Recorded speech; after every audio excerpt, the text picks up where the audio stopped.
I think there's a lot of people don't like me for my bluntness. I don't care. I think a lot of people respect me for my bluntness. They may not like me.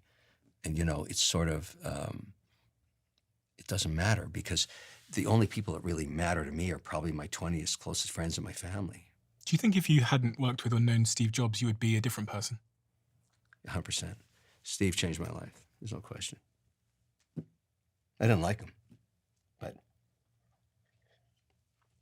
I feel so bad that he didn't have to die that way. He just wouldn't go with the modern medicine at the time, is my view. The guy was a friggin' genius. He was so smart in terms of keeping on track to getting stuff done, and look what he achieved.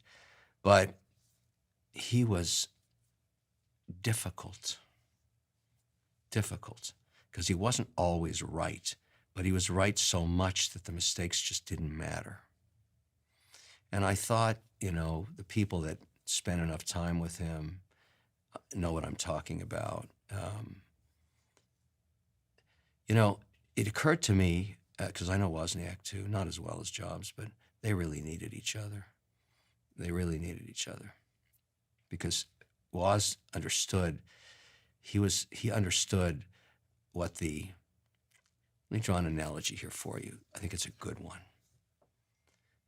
Take the situation going on right now with NVIDIA, AMD, to a certain extent Intel, maybe Broadcom, where policymakers in Washington have decided that we can't sell those chips to countries like China or Russia or whatever the list is of adversaries. That's bad policy. And here's why. What I learned from Jobs was the computer, the chip, is the queen bee. It's the queen bee.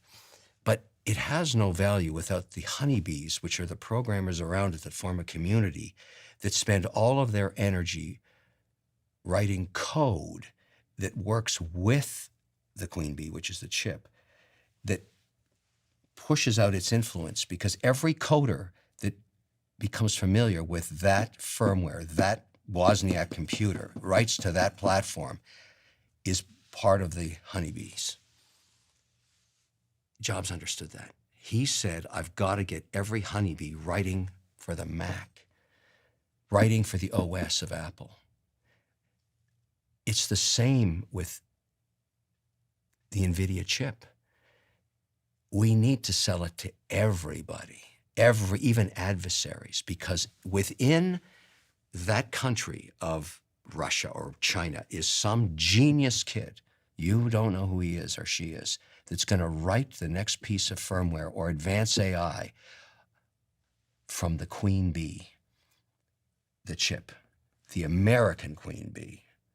The minute you shut down a market and your adversary sends their queen bee in, which is Huawei, we can't let that happen, because I don't think the lawmakers understand what Jobs understood. You create the hive with the queen in the middle. That's the chip. You convince every bee around to make the honey, which is the software, and that is the AI in this case.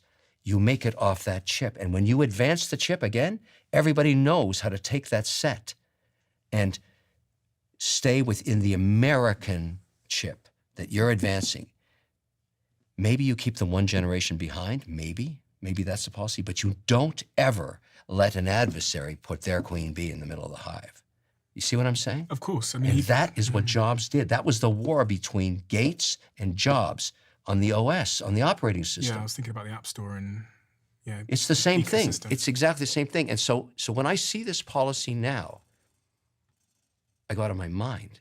I mean, the first thing I do is get on a plane and go to Washington, because AI is so important for all of the investments I've made. I do not want to be putting Chinese honey into my companies at all. It's that simple.